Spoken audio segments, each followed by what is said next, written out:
Good morning dear students, welcome to DNA commerce. कसे आहात? I hope मजेत असाल आणि अकाउंटन्सी एन्जॉय करत असाल DNA कॉमर्ससोबत.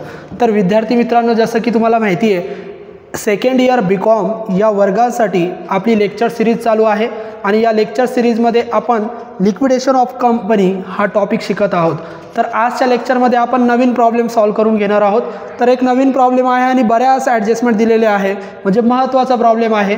विद्यार्थी मित्रांनो, शेवटपर्यंत प्रॉब्लेम बघा आणि समजून घ्या कशा पद्धतीने आपण प्रॉब्लेम सॉल्व करत आहोत. तर प्रॉब्लेम सोडवण्यापूर्वी जर तुम्ही चॅनलला नवीन आलेला असाल तर व्हिडिओला लाईक करा, आपल्या चॅनलला सबस्क्राईब करा आणि जास्तीत जास्त कॉमर्सच्या विद्यार्थ्यांपर्यंत हा चॅनल शेअर करा, कारण कॉमर्ससाठी आता एक महत्त्वाचा प्लॅटफॉर्म म्हणजे DNA कॉमर्स. तर विद्यार्थी मित्रांनो, आपण येऊया प्रॉब्लेममध्ये. प्रॉब्लेममध्ये तुम्हाला माहिती आहे बॅलन्स शीट दिली जाते आणि काही इन्फॉर्मेशन दिली जाते. तर आजचा हा प्रॉब्लेम थोडा वेगळा आहे. प्रॉब्लेम बघा विद्यार्थी मित्रांनो, लायबिलिटी साईड आणि असेट साईड बॅलन्स शीटमध्ये दिलेले आहे. कंपनी सुंदर लिमिटेड, तिचं व्हॉलंटरी लिक्विडेशन झालं 31 मार्च 2025ला. आता शेअर कॅपिटल दोन प्रकारचे शेअर दिले, प्रेफरन्स शेअर आणि इक्विटी शेअर्स कॅपिटल. त्याच्यानंतर डिबेंचर दिले, डिबेंचरच्या खाली दिलं floating charge on all assets.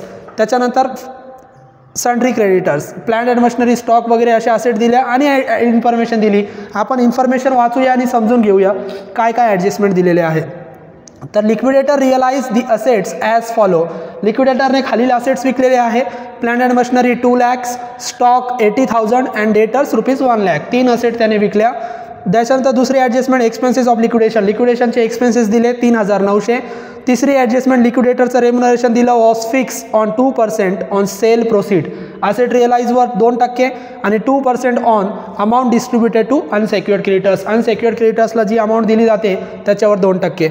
Sundry क्रेडिटर्समध्ये इन्क्लूड प्रेफरन्शियल क्रेडिटर्स 5,000. विद्यार्थी मित्रांनो, जसं की काही प्रॉब्लेममध्ये इथं लायबिलिटीला दिले जातात प्रेफरन्शियल क्रेडिटर्स, अनसेक्युअर्ड क्रेडिटर्स, परंतु या प्रॉब्लेममध्ये प्रेफरन्शियल क्रेडिटर्स आणि अनसेक्युअर्ड क्रेडिटर्स नाही दिले, तर डायरेक्ट सन्ड्री क्रेडिटर्स दिले 1,05,000. आणि तुम्हाला इथं सांगितलं की या सन्ड्री क्रेडिटर्समध्ये 5,000 प्रेफरन्शियल क्रेडिटर्स आहे. तर खूप सोपं आहे. या सन्ड्री क्रेडिटर्समध्ये 2 क्रेडिटर्स आहे, अनसेक्युअर्ड आणि प्रेफरन्शियल. 1,05,000 पैकी जर 5,000 प्रेफरन्शियल असतील तर 5,000 बाजूला काढा, शिल्लक राहिलेले 1 लाख हे काय असतील? Unsecured creditors. सोपं असतं ते ओळखण्यासाठी. त्याच्यानंतर हा खूप महत्त्वाची ॲडजस्टमेंट दिलेली शेवटची. Preference shares dividend was paid up to 31 March 2023. Underline करून ठेवा, प्रेफरन्स शेअरचे डिव्हिडंड 31 मार्च 2023 पर्यंतच पेड केलेले आहे, त्याच्यानंतर नाही. डिव्हिडंडची डेट आहे 31 मार्च 2023 पर्यंत ते पेड झालेलं आहे. आणि याच्या पुढे अजून एक डेट दिली, ती पण खूप महत्त्वाची आहे, त्याला पण अंडरलाईन करा. Liquidator made all payments on 1 October 2025. लिक्विडेटरने काय केलं? सगळे पेमेंट कोणत्या तारखेला केले? 1 ऑक्टोबर 2025ला केले. तर लिक्विडेशनची डेट बघा 31 मार्च 2025ला आहे आणि त्याच्यानंतर ऑक्टोबर महिन्यामध्ये पेमेंट झालेलं आहे. म्हणजे लिक्विडेशन झाल्यापासून ऑक्टोबरपर्यंत पेमेंटच झालं नव्हतं, डायरेक्ट ऑक्टोबरमध्ये पेमेंट केलेलं आहे त्याने लायबिलिटीचं. मग ज्या हा पिरियडचा जो मधला जो पिरियड आहे लिक्विडेशनपासून 1 ऑक्टोबरपर्यंत, मग एवढं लेट पेमेंट झालेलं आहे. या लेट पेमेंटला तुम्ही अंडरलाईन करून ठेवा, कारण या लेट पेमेंटचा संबंध तुमच्या डिबेंचरशी आहे. डिबेंचरवर जे इंटरेस्ट आपण पेड करतो तो या डेटनुसार आपण कॅल्क्युलेट करतो. आणि तुम्हाला सांगितलं prepare the liquidators final statement of account. या पद्धतीने इन्फॉर्मेशन दिली विद्यार्थी मित्रांनो. चला येऊया आपण प्रॉब्लेम सोल्युशनमध्ये. तर सोल्युशनमध्ये तुम्हाला माहिती आहे आपल्याला लिक्विडेटरचं स्टेटमेंट बनवायचं आहे. लिक्विडेटरच्या स्टेटमेंटमध्ये हे 2 कॉलम असतात, 2 पार्ट असतात, रिसिप्ट साईड आणि पेमेंट साईड. आता आपल्याला पेमेंट करण्यासाठी पहिले आपल्याकडे कॅश असली पाहिजे आणि कॅश उपलब्ध करण्यासाठी अगोदर तुम्ही रिसिप्ट साईड सोडवणार. म्हणजे जोपर्यंत आपण रिसिप्ट साईड सोडवत नाही, जोपर्यंत आपल्याकडे कॅश येत नाही, तोपर्यंत आपण पेमेंट देऊ शकत नाही. मग आपण रिसिप्ट साईड सोडूया विद्यार्थी मित्रांनो. रिसिप्ट साईड कशी सोडवायची? तर रिसिप्ट साईडचे 2 प्रमुख सोर्सेस तुम्हाला माहीत असले पाहिजे, ज्या सोर्सद्वारे आपल्याला कॅश मिळते.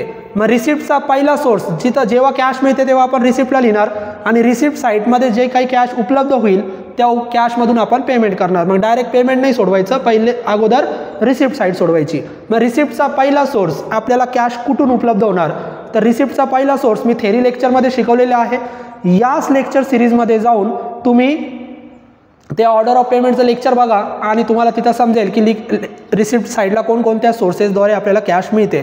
तर रिसिप्ट साईटला कॅश मिळण्याचा पहिला सोर्स कॅश बॅलन्स. जो बॅलन्स तुमच्या बॅलन्स शीटच्या असेट साईडला दिला जातो. बॅलन्स शीटच्या असेटला जर कॅश दिलेली असेल तर विद्यार्थी मित्रांनो तो आपला पहिला सोर्स आहे. कोणत्या साईडचा? रिसिप्ट साईडचा. तिथून आपल्याला कॅश मिळणार. मग ज्या दिवशी कंपनीचं लिक्विडेशन झालं त्या दिवशी कंपनीकडे किती कॅश होती? 52,000 त्या तारखेला. मग कॅश बॅलन्स तुम्ही रिसिप्ट साईडला लिहा. To cash at bank. Cash at bank. किती कॅश आहे? 52,000. एस्टिमेटेड व्हॅल्यू म्हणजे बॅलन्स शीटची व्हॅल्यू 52,000 आणि हीच व्हॅल्यू रिअलाइज व्हॅल्यू म्हणून रेकॉर्ड करा, कारण आपण काय कॅश विकत नाही. 52,000 म्हणजे रिसिप्ट साईडचा पहिला सोर्स आहे कॅश. कॅश बॅलन्स असला तर रेकॉर्ड करा. अजून रिसिप्टला कॅश कुठून येते? तर दुसरा सोर्स. रिसिप्टला आपल्याला कॅश मिळते असेट रिअलाइज करून, असेट विकून. मग इथं लिहा टू असेट्स रिअलाइज. हे दोन सोर्सेस तुम्हाला सगळ्यात अगोदर रेकॉर्ड करायचे. Assets realise. मग कोणकोणते असेट्स विकल्या त्याच्यासाठी आपण ॲडजस्टमेंट आत्ताच वाचली होती. पहिलीच ॲडजस्टमेंट आहे बघा. Liquidator realise the assets as follow. लिक्विडेटरने खालीलप्रमाणे असेट विकलेले आहे. ॲडजस्टमेंटमध्ये दिलं जातं कोणकोणत्या असेट विकलेल्या आहे. मग बघा पहिली असेट कोणती विकली? Plant and machinery. मग नंबर 1 लिहा प्लांट अँड मशिनरी. अजून कोणती विकली? तिथं ॲडजस्टमेंटमध्ये वाचा. प्लांट अँड मशिनरी नंतर स्टॉक. मग 2 नंबरची असेट विकलेली आहे स्टॉक. अजून कोणती विकलेली आहे? तर स्टॉक नंतर विद्यार्थी मित्रांनो डेटर्स. ही पण असेट विकलेली आहे. जेवढ्या असेट लिक्विडेटरने विकल्या तेवढ्या इथं रेकॉर्ड करायच्या. फक्त लिक्विडेटरने विकलेल्या. समजा एखादी असेट बँकेने विकलेली असेल, बँकेने रिअलाइज केलेली असेल तर ती इथं रेकॉर्ड करायची नाही. इथं आपण कोणते असेट रेकॉर्ड करतो? ज्या असेट लिक्विडेटरने रिअलाइज केलेल्या आहे, सोल्ड केलेल्या आहे. मग 3 असेट सोल्ड केल्या. पहिली प्लांट अँड मशिनरी. मग पहिली एस्टिमेटेड व्हॅल्यू लिहायची. एस्टिमेटेड व्हॅल्यू म्हणजे बॅलन्स शीटची व्हॅल्यू. मग प्लांट अँड मशिनरीची बॅलन्स शीटची व्हॅल्यू किती आहे? 2,80,000. मग प्लांट अँड मशिनरी लिहा 2,80,000. आता रिअलाइज व्हॅल्यू. रिअलाइज व्हॅल्यू म्हणजे ज्या किमतीला असेट विकली ती व्हॅल्यू. मग किती आहे ती ॲडजस्टमेंटमध्ये दिली जाते. प्लांट अँड मशिनरी किती? 2 लाख. मग इथं लिहा plant and machinery 2 lakh. Stock. स्टॉकची पहिले मी एस्टिमेटेड व्हॅल्यू लिहा. स्टॉक बॅलन्स शीटला दिले 1,30,000. आणि आता रिअलाइज व्हॅल्यू ॲडजस्टमेंटमधली स्टॉक 80,000. मग इथे लिहा 80,000. डेटर्स. डेटर्सची अगोदर एस्टिमेटेड व्हॅल्यू बॅलन्स शीटची व्हॅल्यू 1,20,000. मग इथे लिहा 1,20,000. रिअलाइज व्हॅल्यू म्हणजे ॲडजस्टमेंटला विकलेलं. कितीला विकलाय? 1 लाख. मग इथे लिहा. तर या पद्धतीने असेट रिअलाइज झालं विद्यार्थी मित्रांनो. हा झाला दुसरा सोर्स कॅश मिळण्याचा. कॅश मिळण्याचा दुसरा सोर्स काय? Asset realise. तिसरा सोर्स काय? तर तो सोर्स नाही आहे. तिसरा असा आहे की तुम्ही बँकेकडे असेट गहाण ठेवतात, बँक ती असेट विकते आणि बँकेकडे ती असेट गहाण ठेवल्यानंतर तुम्ही बँकेकडे लोन घेतात आणि बँक ती असेट विकते आणि त्याचं लोन नील करते. मग बँकेने ती असेट लोनपेक्षा जास्त किमतीला विकली तर तुमचं लोन पूर्ण नील होतं. अजून तुमच्याकडे पैसे शिल्लक राहतात तेव्हा तुम्ही रिसिप्टला लिहितात सरप्लस फ्रॉम सिक्युरिटी. आणि बँकेने ती असेट लोनपेक्षा कमी किमतीला विकली तर तुमचा लोनच नील होत नाही, लोनच बाकी राहतो, तर तो लोन तुम्ही पेमेंटला लिहितात. मग तो काही सोर्स नाही आहे. ती ॲडजस्टमेंट जर आली तर तो आपण लिहिणार. आणि चौथा शेवटचा सोर्स आहे तुमच्याकडे जर कॅश कमी पडली तर तुम्ही शेअर होल्डरकडून कॉल करतात, बोलवतात. कधी वापरायचा तो सोर्स? जेव्हा तुमच्याकडे कॅश कमी पडली. कधी कमी पडली? पेमेंट करताना. आता आपण पेमेंटच केलं नाही म्हणून आपण सांगू शकत नाही आपल्याकडे कॅश कमी पडली. तर जेव्हा तुम्ही पेमेंट करणार आणि पेमेंट करता करता तुमची ही रिसिप्टची कॅश संपेल, रिसिप्ट साईड कमी होईल, पेमेंट साईड जास्त होईल, तेव्हा तुम्ही कॉल करायचे शेअर होल्डरकडून. आता आपल्याला पेमेंट सुरू करायचं आहे. पेमेंट सुरू केल्यानंतर जर ती सिच्युएशन क्रिएट झाली की पेमेंट जास्त झालं आणि रिसिप्ट कमी झाली तर तुम्ही कॉल करणार. आत्ता आपल्याला कॉल करण्याची गरज नाही. तर आत्ता आपण फक्त एवढे 2 सोर्स लिहिले. कोणते 2 सोर्स? पहिला कॅशचा बॅलन्स आणि दुसरा असेट रिअलाइज. कुठे लिहितात? रिसिप्टला. आता तुमच्याकडे एकूण किती कॅश आहे ती एका कोपऱ्यात लिहून ठेवा. मी तर स्टेटमेंटमध्ये नाही लिहित, तुम्ही स्टेटमेंटमध्ये लिहू नका, एका साईडला लिहून ठेवा, वर्किंग नोटमध्ये लिहा. रिसिप्ट. किती रिसिप्टची टोटल तुमच्याकडे आहे, किती कॅश आहे? मग इकडे लक्ष द्या विद्यार्थी मित्रांनो, 2 लाख आणि 1 लाख 3 लाख, 3 लाख आणि हे 80,000, 3,80,000 आणि प्लस 52,000, मग 3,80,000 प्लस 52,000 4,32,000. म्हणजे माझ्याकडे कॅश किती आहे, 4,32,000 मी लिहून ठेवलं. आता मी पेमेंट करणार. मग पेमेंट आपण कुणाला करायचं, तर ऑर्डर ऑफ पेमेंट तुम्हाला माहीत असलं पाहिजे. हा ऑर्डर ऑफ पेमेंट आहे. ऑर्डर ऑफ पेमेंटमध्ये एकूण 8 पेमेंट आपण करतो. ते 8 पेमेंट तुम्हाला माहीत असले पाहिजे, पाठ करा. जर तुम्हाला हे ऑर्डर ऑफ पेमेंटमधले पेमेंट पाठ नसतील तर तुम्ही पेमेंट करू शकत नाही. तर पहिला पेमेंट लीगल चार्जेस, दूसरा पेमेंट लिक्विडेटर्स रेम्युनरेशन, तीसरा लिक्विडेशन एक्सपेंसेस, चौथा preferential creditors, debenture holders, unsecured creditors. 6 payment झाले. अनसेक्युअर्ड क्रेडिटर्सपर्यंत आपल्याला पूर्ण पेमेंट करावं लागतं, 1 रुपयासुद्धा कमी देता येत नाही. अनसेक्युअर्ड क्रेडिटर्स नंतर राहतात शिल्लक शेअर होल्डर्स. 2 शेअर होल्डर्स आहे, प्रेफरन्स शेअर होल्डर आणि इक्विटी शेअर होल्डर्स. याच्यापैकी हे पहिले 6 तर आपण पूर्ण देणार, 1 रुपया पण कमी देऊ शकत नाही, पूर्ण पेमेंट करावं लागतं. पण हे 7वा पेमेंट जो आहे प्रेफरन्स शेअर होल्डर, त्याला पेमेंट तुम्हाला करायचं आहे. याचा पेमेंट तुम्ही बुडवू शकत नाही. फक्त एवढं आहे की याला काही वेळेस पूर्ण पेमेंट होणार, काही वेळेस अर्ध होणार, काही वेळेस थोडंसं पेमेंट होणार. म्हणजे प्रेफरन्स शेअर होल्डरला पेमेंट करा आणि प्रेफरन्स शेअर होल्डरला पेमेंट केल्यानंतर जर तुमच्याकडे कॅश शिल्लक राहिली तर शेवटचं पेमेंट करा इक्विटी शेअर होल्डर. कॅश शिल्लक राहिली तर, जर तुमच्याकडे प्रेफरन्स शेअर होल्डरलाच पैसे द्यायला कमी पडले तर यांनाच तुम्ही थोडेसे पैसे देणार. म्हणजे यांना इक्विटी शेअर होल्डरला पेमेंट करायचं नाही. म्हणजे जर कुणाचं पेमेंट बुडत असेल तर कुणाचं बुडणार, इक्विटी शेअर होल्डरचं पेमेंट बुडतो, हे लक्षात ठेवा. तर चला आपण ऑर्डर ऑफ पेमेंटनुसार पेमेंट करू. पहिला लीगल चार्जेस. आपण पूर्ण प्रॉब्लेम वाचला, आपल्याला लीगल चार्जेस कुठंच दिसले नाही. मग लीगल चार्जेस नाही आहे, सोडून द्या, देऊ नका. दुसरा पेमेंट कोणता, लिक्विडेटर्स रेम्युनरेशन. लिक्विडेटर रेम्युनरेशन आहे, मग लिहा. इथं आपण 2 ने सुरुवात करतो. पेमेंटची सुरुवात करणार बायने. बाय लिक्विडेटर्स रेम्युनरेशन, लिक्विडेटरचं रेम्युनरेशन.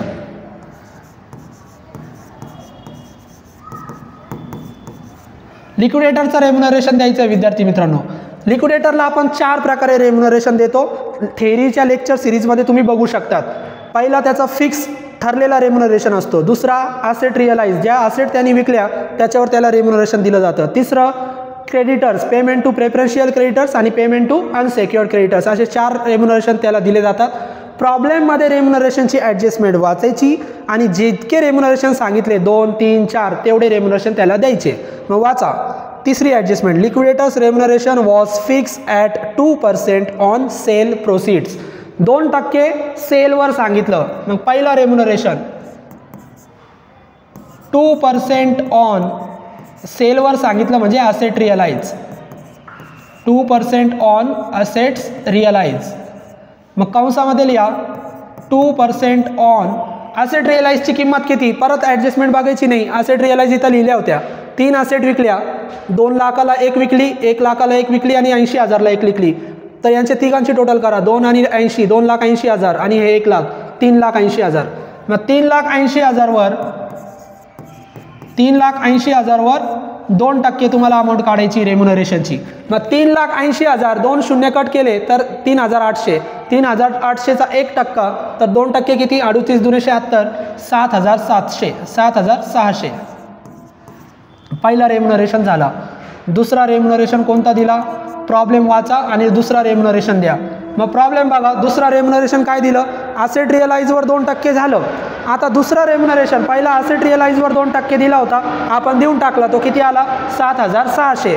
आता दुसरा रेम्युनरेशन विद्यार्थी मित्रांनो बघा, and 2% on amount distributed to unsecured creditors. 2% अजून रेम्युनरेशन त्याला दिलं, कशावर, जी अमाऊंट डिस्ट्रीब्यूट केली कुणाला, अनसेक्युअर्ड क्रेडिटर्सला. आता बरेच विद्यार्थी म्हणणार सर अनसेक्युअर्ड क्रेडिटर्सला किती अमाऊंट डिस्ट्रीब्यूट केली आणि त्याच्यावरच द्यायचे का. तर लक्ष द्या विद्यार्थी मित्रांनो, जेव्हा क्रेडिटर्सवर रेम्युनरेशन दिलं जातं तेव्हा 2 क्रेडिटर्स आहे, प्रेफरन्शियल आणि अनसेक्युअर्ड. जर तुम्हाला इथं सांगितलं ॲडजस्टमेंटमध्ये इन्क्लुडिंग प्रेफरन्शियल क्रेडिटर्स, तर रेम्युनरेशन देताना प्रेफरन्शियल क्रेडिटर्सला पण द्या आणि अनसिक्युअर्ड क्रेडिटर्सला पण द्या.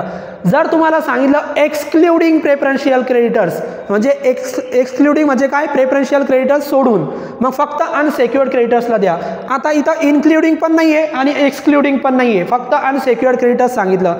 तर विद्यार्थी मित्रांनो फक्त अनसिक्युअर्ड क्रेडिटर्स जर सांगितलेलं असेल तर दोन्ही क्रेडिटर्सला रेम्युनरेशन द्या, प्रेफरन्शियल आणि अनसिक्युअर्ड. फक्त एक्सक्लुडिंग म्हणजे सोडून, मग एक्सक्लुडिंग प्रेफरन्शियल सांगितलं तर तेव्हाच प्रेफरन्शियलवर रेम्युनरेशन द्यायचं नाही, अदरवाईज प्रेफरन्शियल क्रेडिटर्स आणि अनसिक्युअर्ड क्रेडिटर्स या दोन्ही क्रेडिटर्सला रेम्युनरेशन त्याला दिलं जातो. मग विद्यार्थी मित्रांनो पहिला रेम्युनरेशन त्याला द्या प्रेफरन्शियल क्रेडिटर्सवर. किती टक्के द्यायचं, 2%. 2% ऑन प्रेफरन्शियल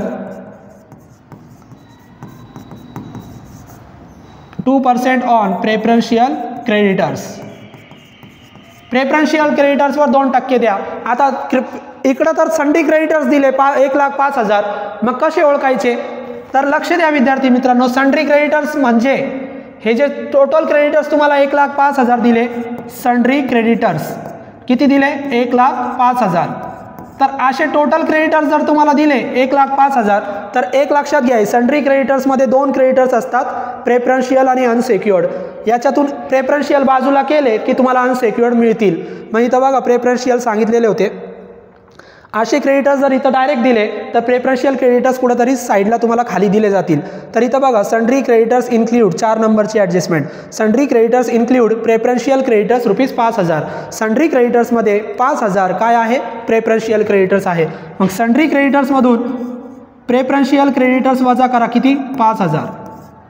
उदाहरणार्थ तुम्ही सोडू नका, मी फक्त शिकवतोय तुम्हाला. 1,05,000 मधून 5,000 वजा केला, शिल्लक राहिले 1,00,000. याला काय म्हणणार, अनसिक्युअर्ड क्रेडिटर्स. म्हणजे बघा प्रेफरन्शियल क्रेडिटर्स 5,000 आणि अनसिक्युअर्ड क्रेडिटर्स 1,00,000 असे दोन्ही क्रेडिटर्स मिळून सन्ड्री क्रेडिटर्स किती दिले, 1,05,000. आणि या प्रेफरन्शियल क्रेडिटर्सवर आणि अनसिक्युअर्ड क्रेडिटर्सवर दोघांवर तुम्हाला रेम्युनरेशन द्यायचं, किती टक्के, 2%. मग पहिला रेम्युनरेशन प्रेफरन्शियल क्रेडिटर्सवर देत आहे किती, 5,000. मग 5,000 वर 2% काढा. मग कंसामध्ये लिहा 5% 2% आहे, 2% ऑन 5,000. मग 5,000 वर 2%, 2 0 कट केले तर 1% 50. मग 2% किती आले, 100. कॅल्सीवर तुम्ही सोडू शकतात, कॅल्क्युलेटर तुम्हाला अलाउड आहे. आता प्रेफरन्शियल क्रेडिटर्सवर रेम्युनरेशन दिलं, आता अनसिक्युअर्डवर द्या. मग तिसरं रेम्युनरेशन परत तेवढेच 2%, 2% ऑन कोणत्या क्रेडिटर्सवर, अनसिक्युअर्ड क्रेडिटर्स. आणि अनसिक्युअर्ड क्रेडिटर्स आत्ताच आपण काढले होते, कंसामध्ये लिहा 2% ऑन अनसिक्युअर्ड क्रेडिटर्स किती, 1,00,000.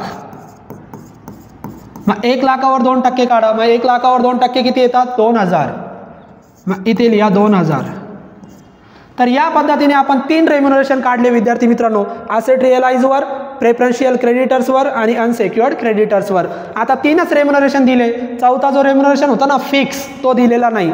तर 3 रेम्युनरेशन दिले, तिघांची टोटल करा, 7,600, 100 आणि 2,000. त्यांची टोटल होते 9,700. आउटर कॉलमला लिहा 9,700. तर सन्ड्री क्रेडिटर्स टोटल दिले तर त्या टोटल क्रेडिटरमध्ये 2 क्रेडिटर असतात, प्रेफरन्शियल आणि अनसिक्युअर्ड. ते तुम्हाला ओळखता आले पाहिजे. प्रेफरन्शियल त्याच्यातून वजा करायचे, तुम्हाला अनसिक्युअर्ड मिळतील. तर हे आपण पहिले इरेज करून घेऊ.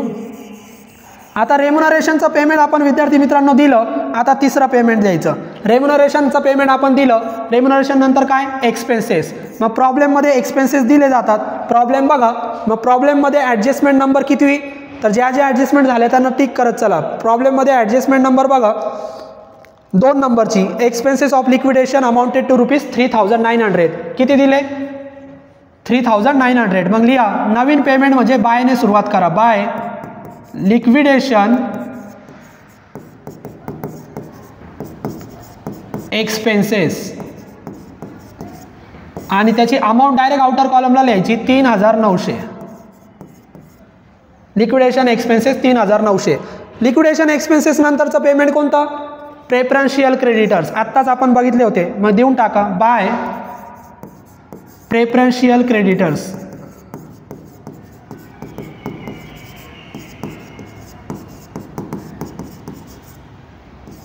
प्रेफरन्शियल क्रेडिटर्स इथं 4 नंबरच्या ॲडजस्टमेंटमध्ये दिलेले होते, किती 5,000, त्यांना पेमेंट द्या. बरं, प्रेफरन्शियल क्रेडिटर्सला पण पेमेंट झालं. आता पुढचं पेमेंट काय, तर क्रेडिटर्स नंतर पुढचा पेमेंट आहे डिबेंचर होल्डर. प्रॉब्लेममध्ये डिबेंचर होल्डर दिलेले आहे बघा, डिबेंचर होल्डर मग लिहा बाय. आता डिबेंचर होल्डरचा रेट दिलेला आहे बघा विद्यार्थी मित्रांनो, 6% डिबेंचर्स. मग लिहा बाय 6% डिबेंचर्स. डिबेंचर्स म्हणजे कर्जरोखे. मग कर्जरोखे धारकांकडून कंपनीने कर्ज घेतलं, कर्ज घेतलं, आता ते पेमेंट त्यांना करायचं आहे. मग कर्जरोखे धारकांना किती पेमेंट करतात, तर डिबेंचरला 2 पेमेंट करतात. ते मी लेक्चर सिरीजमध्ये परत सांगतोय, ऑर्डर ऑफ पेमेंटचं लेक्चर सिरीज बघा. तर डिबेंचरला किती पेमेंट करतात, 2 पेमेंट. कोणते 2 पेमेंट, पहिलं त्याची प्रिन्सिपल अमाऊंट. प्रिन्सिपल अमाऊंट म्हणजे त्याच्याकडून किती डिबेंचरकडून आपण पैसे घेतले होते ती अमाऊंट बॅलन्स शीटला दिली जाते. मग डिबेंचरकडून किती पैसे घेतले बघा, डिबेंचरकडून किती घेतले, 50,000. मग इनर कॉलममध्ये लिहा 50,000. त्याच्यानंतर दुसरा पेमेंट डिबेंचर होल्डरला दिलं जातं इंटरेस्ट. आणि इंटरेस्ट तो त्याचा रेट काढायचा. मग इंटरेस्टचा रेट काय, तर इथं डिबेंचर होल्डरचा रेट दिला होता प्रॉब्लेममध्ये काय, 6%. मग 6% जो रेट आहे ना तो इंटरेस्टचा रेट आहे. मग इंटरेस्ट किती, 6%. त्याच्या जे नावात जो रेट दिलेला आहे तोच त्याचा इंटरेस्टचा रेट आहे, 6% इंटरेस्ट. बरं, हे पण कळतं मला की इंटरेस्ट किती टक्के काढायचं, 6%. हे पण कळतं कितीवर काढायचं, त्याच्या अमाऊंटवर 50,000वर. पण किती टाईमसाठी काढायचं, याच्यासाठी पेमेंटची डेट मी तुम्हाला सांगितली होती ना, त्याला आपण अंडरलाईन केलं होतं. तर वर्किंग नोट सोडवा, आपण सोडूया वर्किंग नोट. मग हेडिंग द्या वर्किंग नोट. स्टेटमेंटच्या खाली वर्किंग नोट. तुम्हाला डिबेंचरचा इंटरेस्ट काढायचं आहे, ते तुम्हाला तोंडी पण काढता येतील, परंतु आता आपल्याला या चॅनलचा उद्देशच आहे की आपल्याला अकाउंटन्सी इझी बनवायची आहे. तर डिबेंचरचा इंटरेस्ट अचूक सोडवता आलं पाहिजे. डिबेंचरला इंटरेस्ट किती टक्क्यांनी द्यायचं, जो त्याचा रेट आहे, किती रेट आहे, 6%. मग लक्ष द्या, 6% ऑन त्याच्या अमाऊंटवर. मग त्याची अमाऊंट किती, 50,000. मग 50,000वर 6% तुम्ही काढा, 6×5 = 30. मग 3,000 रुपये हा इंटरेस्ट येतो.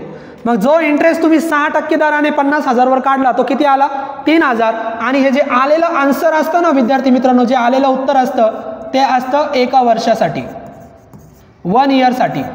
मग आपल्याला किती वर्ष काढायचे किंवा किती महिने काढायचे, तर त्याच्यासाठी पेमेंटची डेट खूप महत्त्वाची आहे. इथं बघा शेवटी, liquidator made all payment on 1 October 2025. लिक्विडेटरने सगळे पेमेंट कधी केले, 1 ऑक्टोबर 2025ला. मग या डेटवरून इंटरेस्ट काढायचं. कसं काढायचं, तर पहिले लिक्विडेशनची डेट बघायची.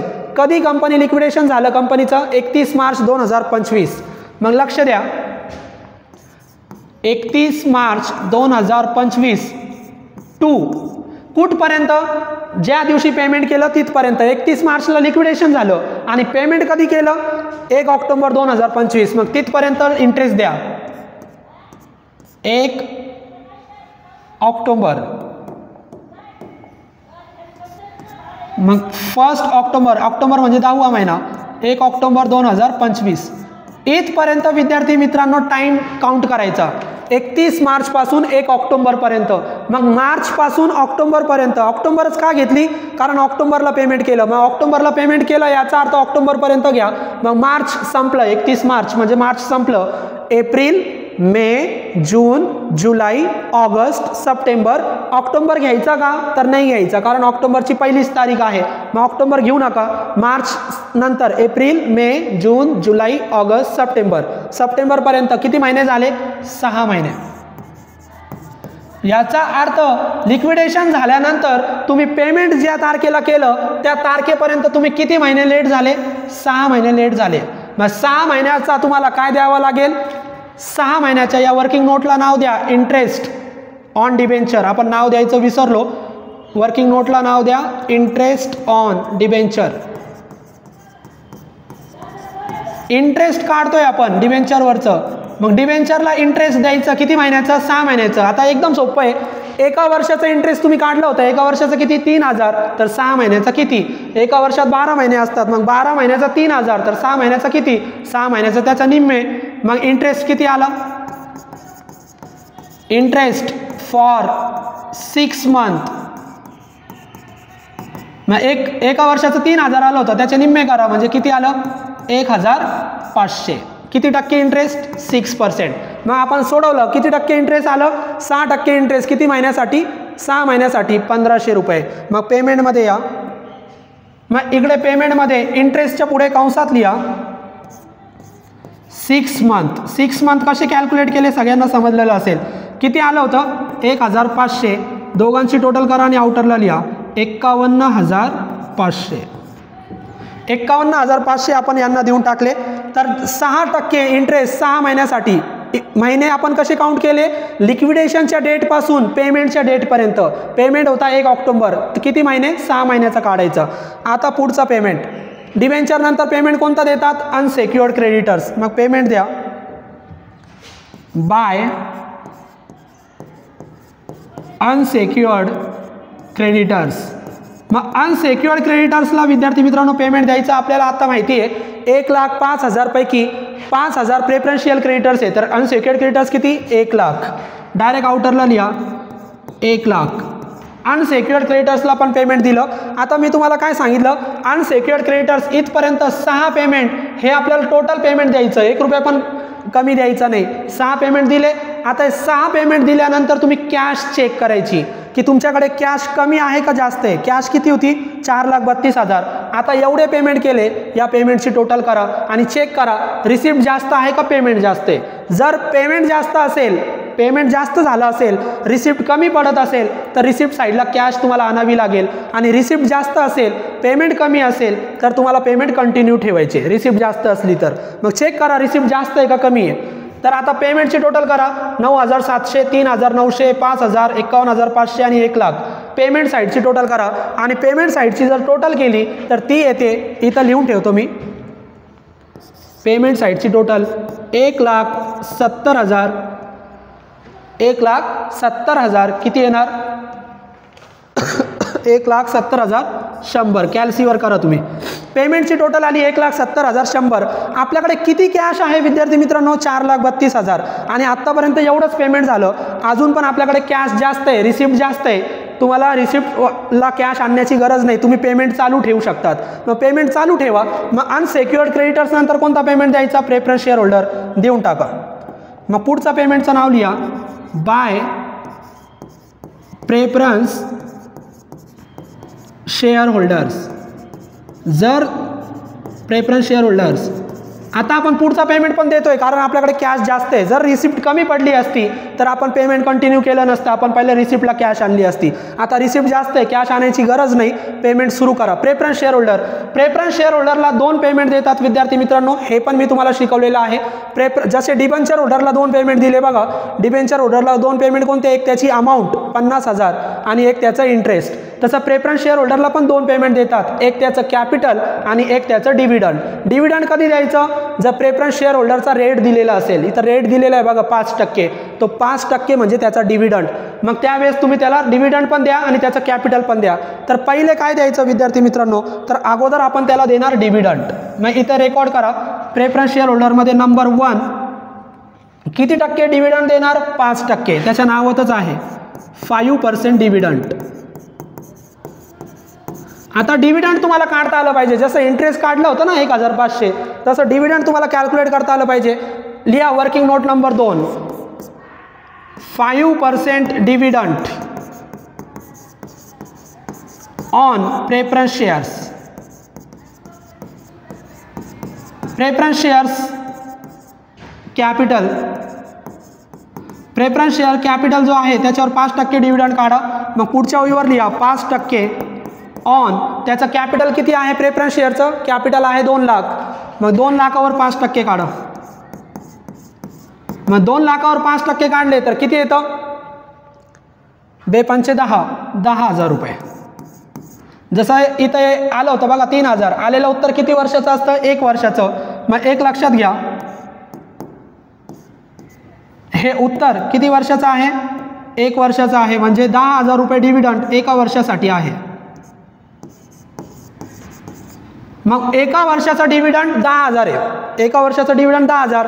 जसं इथं 6 महिना टाईम शोधला होता, डिव्हिडंडचा टाईम पण शोधा. डिव्हिडंडचा टाईम कसा शोधायचा प्रॉब्लेम बघा.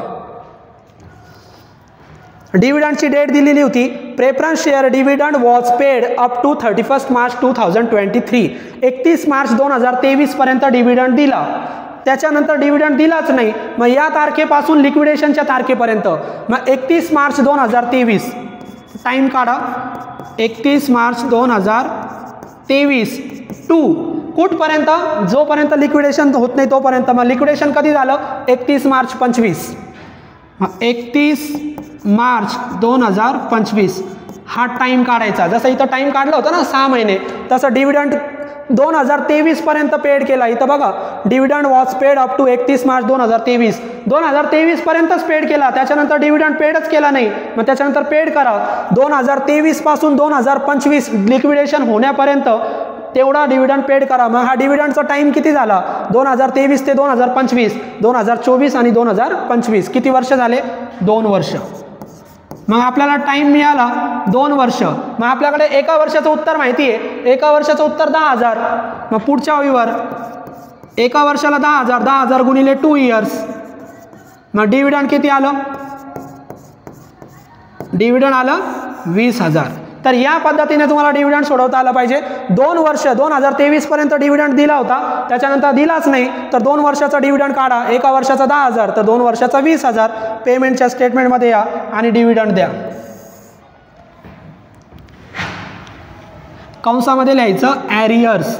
ॲरियर्स म्हणजे थकबाकी. 2 इयर्स. किती वर्ष ॲरियर्स आहे, 2 इयर्स. 2 वर्ष थकबाकी आहे. आणि किती सोडवला होता, 20,000. आता डिव्हिडंड देतात, प्रेफरन्स शेअर होल्डरला पहिला पेमेंट डिव्हिडंड देतात आणि अजून एक पेमेंट देतात त्याचं कॅपिटल. दुसरा पेमेंट द्या प्रेफरन्स, शॉर्टमध्ये लिहितो आता मी, शेअर कॅपिटल. कॅपिटल म्हणजे लायबिलिटीला दिलेली अमाऊंट. मग प्रेफरन्स शेअर कॅपिटल लायबिलिटीला किती दिला, व्यवस्थित बघा, हा इक्विटी शेअर आहे, इक्विटी शेअर नाही, प्रेफरन्स शेअर किती, 2 लाख. मग इथं लिहा 2 लाख आणि 2च पेमेंट देतात. करा टोटल आणि आउटरला लिहा 2,20,000. मग आउटरला लिहिले आपण 2,20,000. आउटरला लिहिले 2,20,000. थोडी जागा आपण ॲडजस्ट करू. 2,20,000 आपण आउटरला लिहिले. आता आपल्याला पेमेंट करायचं. तर एक लक्ष द्या विद्यार्थी मित्रांनो, हे आपण कंटिन्यू करू पुढे. 2,20,000 रुपये दिलेले आहे. आता तुम्ही किती पेमेंट दिलं प्रेफरन्स शेअर होल्डरला, 2,20,000 रुपये दिलं. प्रेफरन्स शेअर होल्डर हा कोणता पेमेंट आहे, हा सेकंड लास्ट पेमेंट आहे. याच्यानंतर जर पैसे शिल्लक राहिले, आता प्रेफरन्स शेअर होल्डरचं पूर्ण पेमेंट झालं, पूर्ण पेमेंट दिल्यानंतर जर पैसे शिल्लक राहिले तर यांना द्या, शिल्लक नाही राहिले तर देऊ नका. आता इक्विटी शेअर होल्डरला किती पैसे शिल्लक राहिले, आपल्याकडे 4,32,000 होते. इथपर्यंत प्रेफरन्स शेअरला पेमेंट देण्या अगोदर किती पेमेंट दिला होता, 1,70,100. मग 4,32,000 मधून 1,70,100 वजा करा, शिल्लक राहिले 2,61,900. आणि आत्ता आपण प्रेफरन्स शेअर दिलं, मग प्रेफरन्स शेअर किती दिले, 2,20,000, ते वजा करा. मग 2,20,000 वजा केले 2,61,900 मधून, तुमच्याकडे शिल्लक राहिले 41,900. कॅल्सीवर करत चला, किती बॅलन्स शिल्लक रिसिप्टला, 41,900. एवढा पेमेंट तुम्ही देऊन टाका. शेवटचा पेमेंट कोणता, इक्विटी शेअर होल्डर. मग लिहा बाय इक्विटी शेअर होल्डर. आता एक लक्ष द्या विद्यार्थी मित्रांनो, आपल्याकडे कॅश कमी पडलेलीच नाही आहे, आपल्याकडे कॅश शिल्लक होती. मग कॅश शिल्लक होती याचा अर्थ आपल्याला आता कॅश काय बोलवायची गरज नाही. किती कॅश शिल्लक राहिली, 41,900 देऊन टाका. मग इथं कंसात लिहा बॅलन्स पेमेंट. आता तुम्ही म्हणणार सर इक्विटी शेअर होल्डरला तर 2,50,000 द्यायचे, तर मी तुम्हाला सांगितलेलं आहे इक्विटी शेअर होल्डर शेवटचं पेमेंट आहे. एक तर त्याला पेमेंट होऊ पण शकत नाही, किंवा जर झालं तर 1 रुपया पण होऊ शकतो आणि पूर्ण पण होऊ शकतो. जेवढे शिल्लक राहतील तेवढे द्यायचे, त्याचे किती असू द्या. आपल्याकडे किती शिल्लक राहिले, 41,900, तेवढेच द्या. नाही ते लिहा 41,900. आणि 41,900 साठी तुम्हाला तो किती शेअर्स दिले ते काढायचे. मग किती शेअर्स दिले त्याच्यासाठी काय करायचं, टोटल पेमेंट कंसामध्ये 41,900 भागिले टोटल शेअर किती आहे, तर टोटल शेअर इक्विटी शेअरचे आहे 2500. मग 2500 ने भाग द्या, तुम्हाला पर शेअरची अमाऊंट मिळेल आणि पर शेअरची अमाऊंट मिळाली 16.76 पर शेअर. एका शेअर मागे त्याला 16.76 रुपये दिले. आता मला सांगा रिसिप्ट आपल्याकडे कॅश किती होती, 4,32,000. रिसिप्टची टोटल लिहून टाका. आपल्याकडे कॅश होती 4,32,000 आणि आपण पेमेंट पण किती केलं, तर पेमेंट पण तेवढंच केलं, किती, 4,32,000. तर विद्यार्थी मित्रांनो या पद्धतीने तुम्हाला प्रॉब्लेम सोडवता आला पाहिजे. 4,32,000 आपण पेमेंट केलं. पेमेंट करताना शेवटी कुणाला पेमेंट कमी झालं, सगळ्यांचे पेमेंट पूर्ण केले, फक्त पेमेंट कुणाला कमी झालं, इक्विटी शेअर होल्डरला. जेवढे शिल्लक होते तेवढेच दिले. इथपर्यंत म्हणजे तुम्हाला एक लक्षात घ्या, इथपर्यंत पेड करताना कॅश जर कमी पडली नाही तर तुम्हाला कॅश बोलवण्याची गरज नाही. आणि कॅश बोलवण्याची गरज नसेल तर कॅशला रिसिप्टला पुढचा सोर्स पण वापरायचा नाही. मग एवढे दोनच सोर्स आहे, या दोन सोर्सच्या माध्यमातून आपण सगळे पेमेंट करून टाकले. पुढचा रिसिप्टला सोर्स पण वापरू नका आणि हे साईडला लिहून ठेव चला, म्हणजे तुम्हाला आयडिया येईल की आपल्याकडे किती कॅश आहे, किती शिल्लक होती, किती कॅश दिली, किती पेमेंट केलं. तर कसं करायचं विद्यार्थी मित्रांनो, तर लक्ष द्या. हे 6 पेमेंट झाल्यानंतर म्हणजे इथपर्यंत पेमेंट झाल्यानंतर तुम्ही किती पेमेंट दिलं ते चेक करायचं. ते पेमेंट तुम्ही रिसिप्टमधून वजा करायचं. वजा केल्यानंतर तुमच्याकडे जर कॅश शिल्लक राहिली तर प्रेफरन्स शेअर होल्डरला पेमेंट करायचं. प्रेफरन्स शेअर होल्डरला आपण कसं पेमेंट केलं मी तुम्हाला शिकवलं. इंटरेस्ट कसा शोधला ते पण मी तुम्हाला शिकवलं. डिबेंचरचा रेट दिला होता 6%, त्याचा इंटरेस्ट कसा शोधला, त्याच्या अमाऊंटवर 6% त्याच्या अमाऊंटवर काढले 3,000, आलेलं उत्तर 1 वर्षाचं असतं. तर त्याचं डिव्हिडंड इंटरेस्ट कसा, ज्या दिवशीपासून लिक्विडेशन झालं त्यापासून पेमेंटच्या तारखेपर्यंत. तर लिक्विडेशन झालं 31 मार्चला आणि पेमेंटची तारीख होती 1 ऑक्टोबर. किती महिने, 6 महिने. मग एका वर्षाचा 3,000 तर 6 महिन्याचा 1,500. डिव्हिडंड कसा काढला, तर डिव्हिडंडचा रेट होता 5%. मग 5% डिव्हिडंड प्रेफरन्स शेअरच्या कॅपिटलवर, 5% त्याची कॅपिटल होते 2 लाख, किती आले 10,000, आलेलं उत्तर एका वर्षाचं. मग किती वर्ष, किती पिरियड कसा काढला, तर कुठपर्यंत डिव्हिडंड दिलं होतं, 31 मार्च 2023 पर्यंत डिव्हिडंड दिलं होतं, त्याच्या पुढे दिलाच नाही. मग 31 मार्च 2023 पासून लिक्विडेशन होण्याच्या तारखेपर्यंत. मग लिक्विडेशनची तारीख काय, 31 मार्च 2025. मग जेव्हापासून डिव्हिडंड दिला नाही त्या तारखेपासून लिक्विडेशन पर्यंत डिव्हिडंड द्या. मग किती वर्ष होतात, 2 वर्ष. मग एका वर्षाचे 10,000 तर 2 वर्षाचे 20,000. या पद्धतीने विद्यार्थी मित्रांनो तुम्हाला प्रॉब्लेम सॉल्व्ह करता आला पाहिजे. तर लिक्विडेटरचा स्टेटमेंट तुम्ही या पद्धतीने सोडवू शकतात. तर या पद्धतीने पहिले रिसिप्टचे सोर्सेस घ्या, त्याच्यातून पेमेंट करा. रिसिप्ट साईड जर तुमच्याकडे जास्तच असेल तर पुढचा रिसिप्टला सोर्स घ्यायची पण गरज नाही, या 2 सोर्समध्ये सगळे पेमेंट करून टाका. तर या पद्धतीने आपण पेमेंट केलेलं आहे. विद्यार्थी मित्रांनो पुढच्या प्रॉब्लेमला आपण पुढच्या लेक्चरला आपण पुढचा प्रॉब्लेम सोडूया. थँक्यू.